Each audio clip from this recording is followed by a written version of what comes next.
The story begins with two men in a forest who specialize in catching small snakes to sell at a rather high price. Today, they are also lucky enough to catch a small snake. However, right at that moment, intense rustling sounds suddenly echo around them, as if a giant snake is hiding right nearby. Both look around in panic, but because the bushes are too dense, they cannot spot any danger.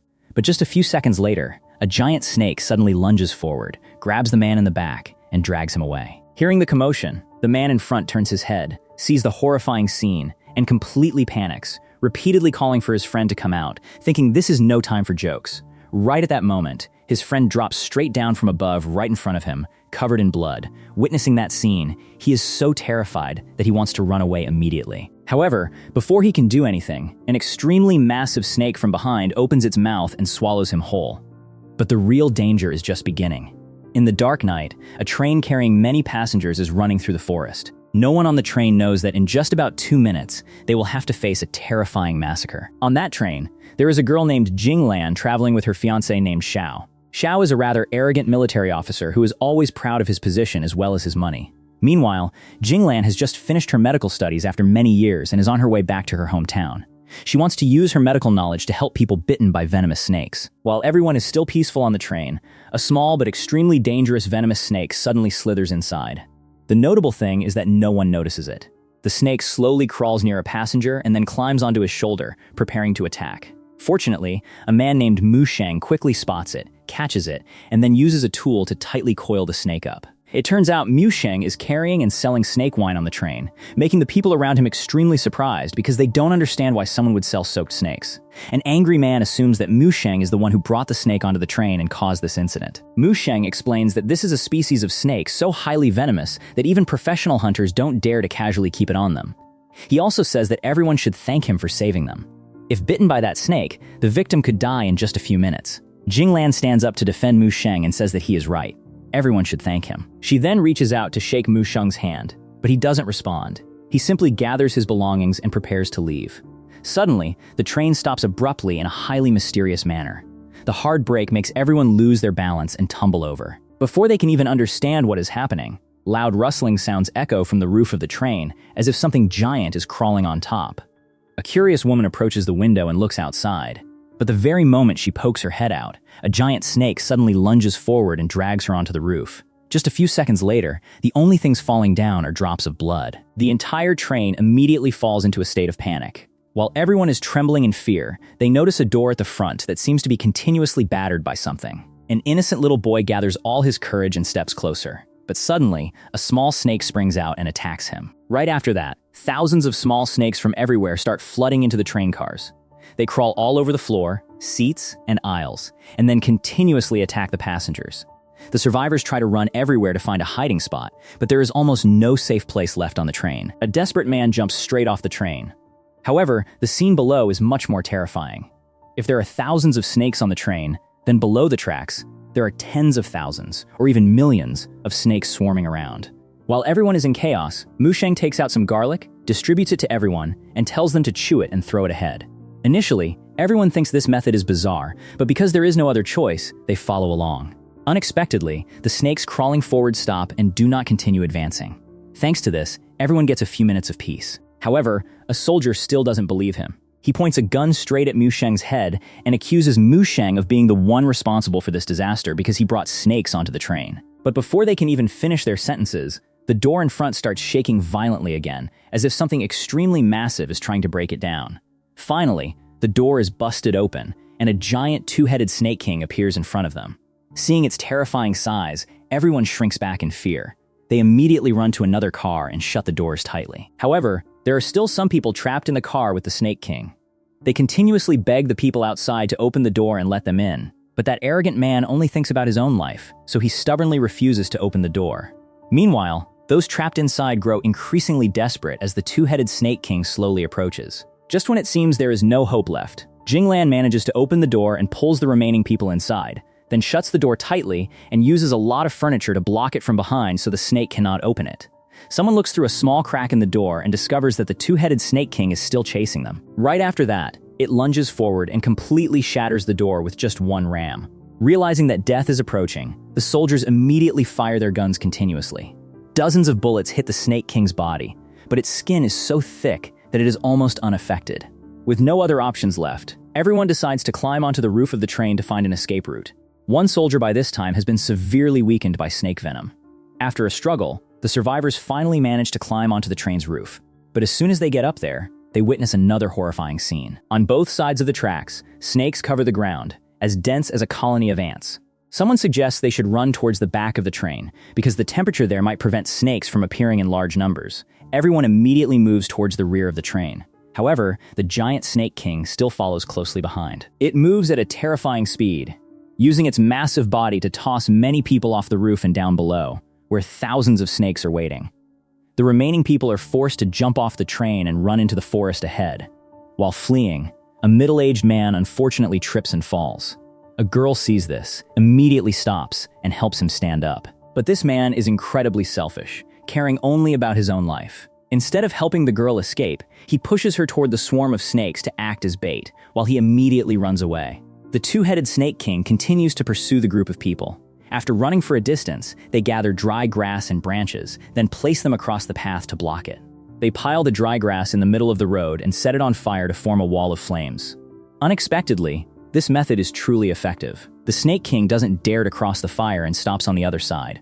By morning, the survivors are completely exhausted, so they decide to find a place in the forest to rest.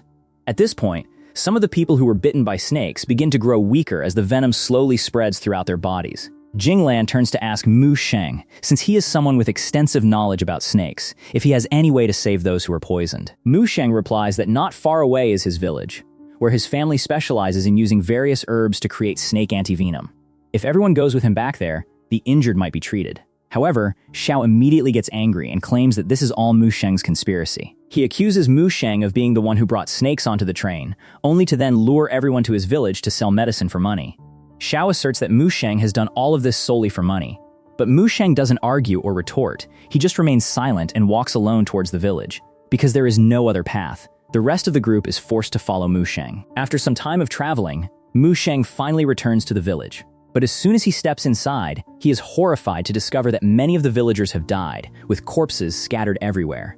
Looking at the scene before him, Mu Sheng is incredibly terrified and immediately worries for his parents. He quickly tells everyone to head towards the nearby temple, while he himself runs everywhere to find his family. When the rest of the people manage to reach the temple, they discover some villagers gathering here. However, among them, many have also been weakened by snake venom.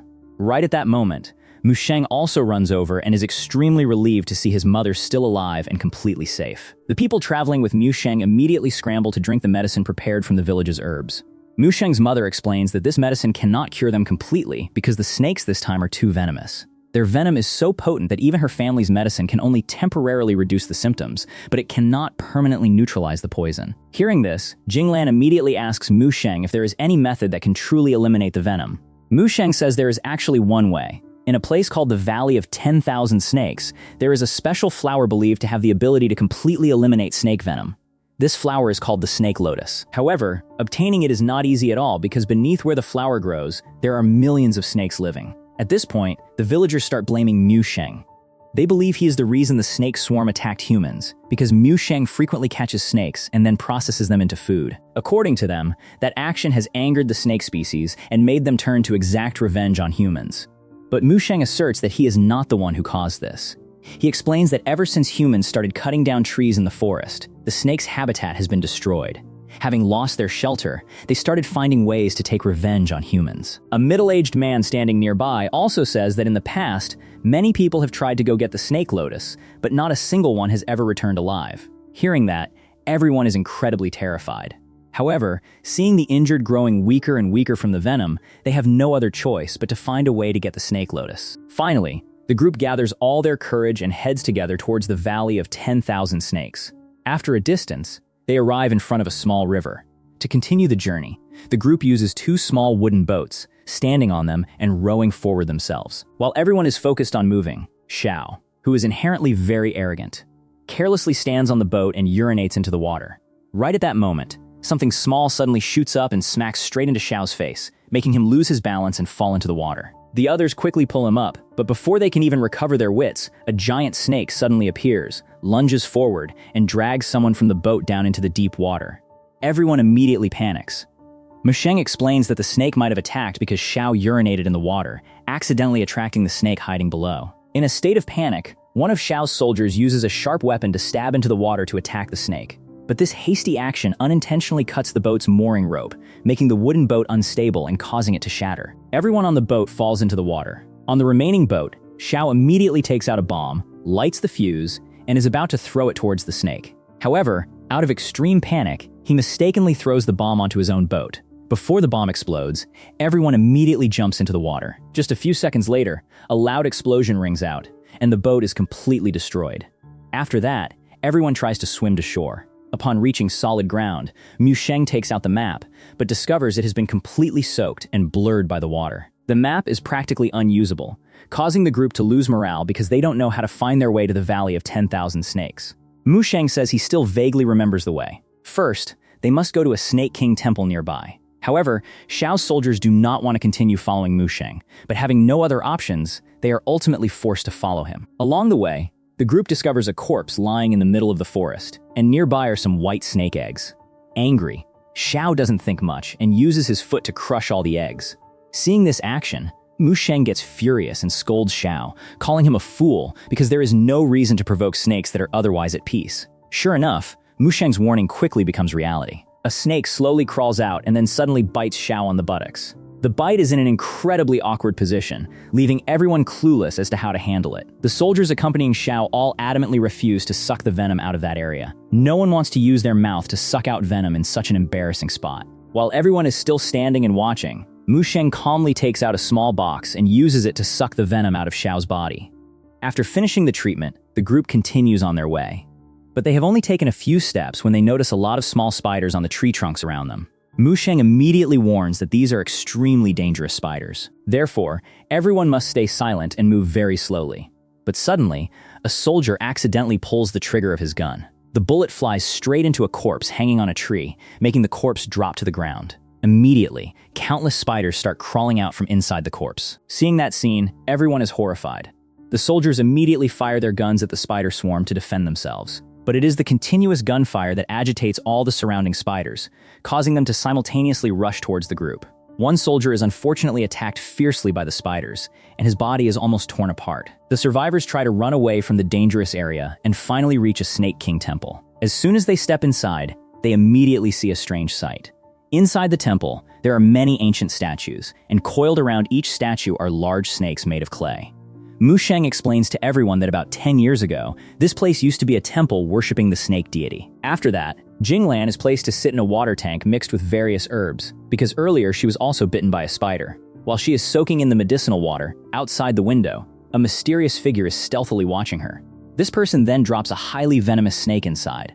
The snake slowly crawls near Jinglan. Upon spotting it, Jinglan immediately screams in fear. Hearing Jinglan's cry, Mu Sheng immediately comes running. He quickly grabs the snake and then restrains it with his bare hands. But right after that, Xiao also runs in, having misunderstood the situation.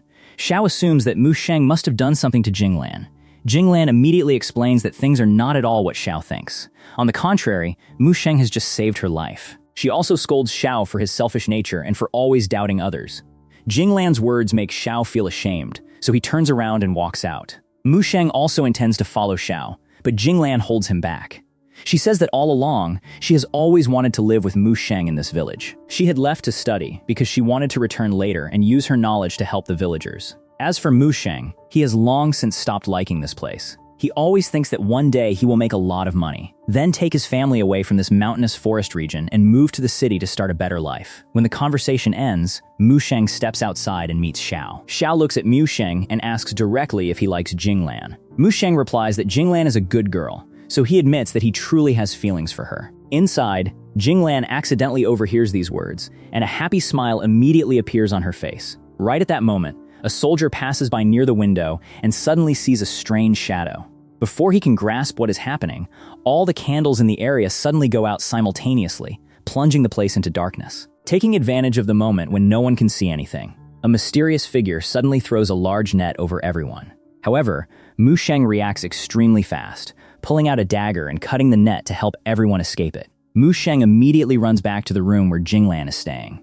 But upon arriving, he discovers she has vanished. Just then, Mu Sheng hears strange sounds coming from a chest. He steps closer, uses all his strength to open the chest, and discovers Jinglan is locked inside. But just as Mu Sheng rescues her, a short man suddenly appears from behind, presses a knife against Mu Sheng, and threatens that if he tries any tricks, he will kill him on the spot. Right at this critical moment, Xiao appears from behind and points a gun at the short man. Afterwards, Xiao and Mu Sheng both ask him who exactly he is. This man introduces himself as a professional snake hunter, not just an ordinary snake catcher. He claims that his name is very famous in the snake hunting community. Mu Sheng explains that their group needs to go to the Valley of 10,000 Snakes to find the snake lotus, a flower capable of curing snake venom. Hearing this, the short hunter immediately says that he also wants that flower.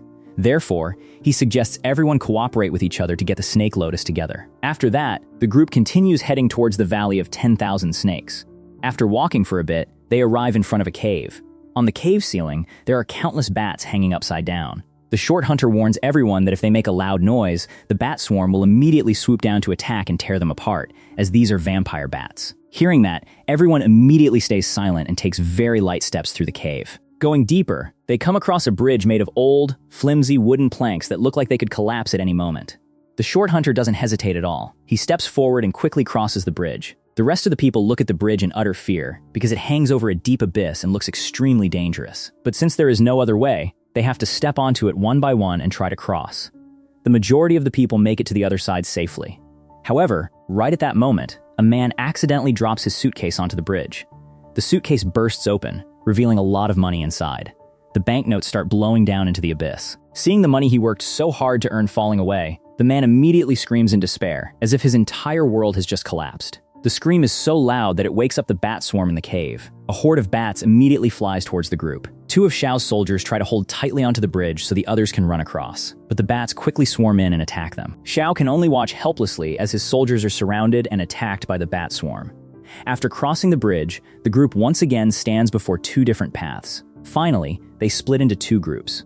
The short hunter takes a young man and a girl along a separate path. Meanwhile, Mu Sheng, Xiao, and the remaining people go in the other direction. However, the short hunter is actually intentionally leading the two young people to a dangerous place. He brings them to the territory of a giant snake king. After that, he quickly finds a small spot to hide, shuts the door, and abandons the two outside. The two immediately become the prey of the snake king. The girl tries to fight back and finds every way to protect her life for a long time. But in the end, the giant snake king still coils tightly around her body and kills her. In another place, Mu Sheng finally spots the snake lotus. However, between him and the flowers is a terrifying abyss. Down below, there are millions of snakes swarming around. Mu Sheng takes a few steps back to build momentum and then suddenly jumps across the chasm, landing near the flowers. He quickly picks a snake lotus and prepares to return.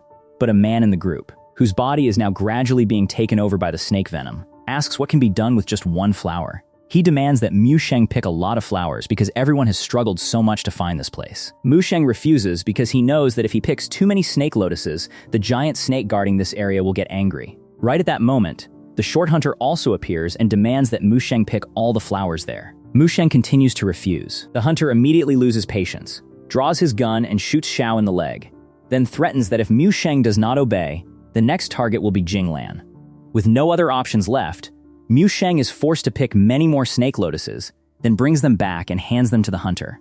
The man holds the flowers in his hands, laughing while slowly backing up. But he hasn't gone far when the giant snake king suddenly lunges forward and snaps him in its jaws. While being attacked, the snake lotuses in his hands fall down into the abyss. A middle-aged man immediately tries to retrieve those flowers, but unfortunately, he loses his balance and drops straight into the abyss where millions of snakes are already waiting. Mu Sheng quickly recovers the snake lotus, then runs away from the dangerous area along with Jinglan and the remaining people. After running for a while, Xiao says that he is too tired and tells Mu Sheng and Jinglan to go ahead, he will follow later. But in reality, Xiao has taken out a bomb. Jinglan and Mu Sheng do not know his intention, so they continue running. When the Snake King approaches near Xiao, he lights the fuse and triggers the bomb. A massive explosion occurs. However, the surprising thing is that the Snake King is hardly injured by the blast. Afterwards, the Snake King once again catches up with Mu Sheng and Jinglan. Mu Sheng takes out the snake lotus for the Snake King to see, then tells Jinglan to follow him. He intentionally leads the monster to an area with a tall pillar. Mu Sheng begins running around the pillar. The Snake King also chases after him and continuously slithers around the pillar in the same direction. It turns out that many years ago, Mu Sheng had researched how to deal with this giant snake species.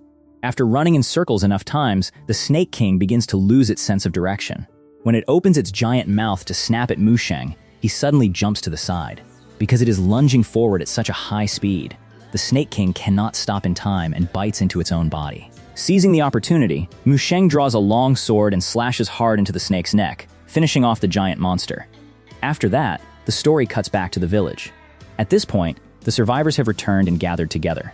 Some soldiers also stay with the villagers. Finally, after all the horrifying battles with the snake swarms, the group has survived. Today's story ends here. Make sure to subscribe and turn on notifications so you can watch more videos like this. Thanks for watching.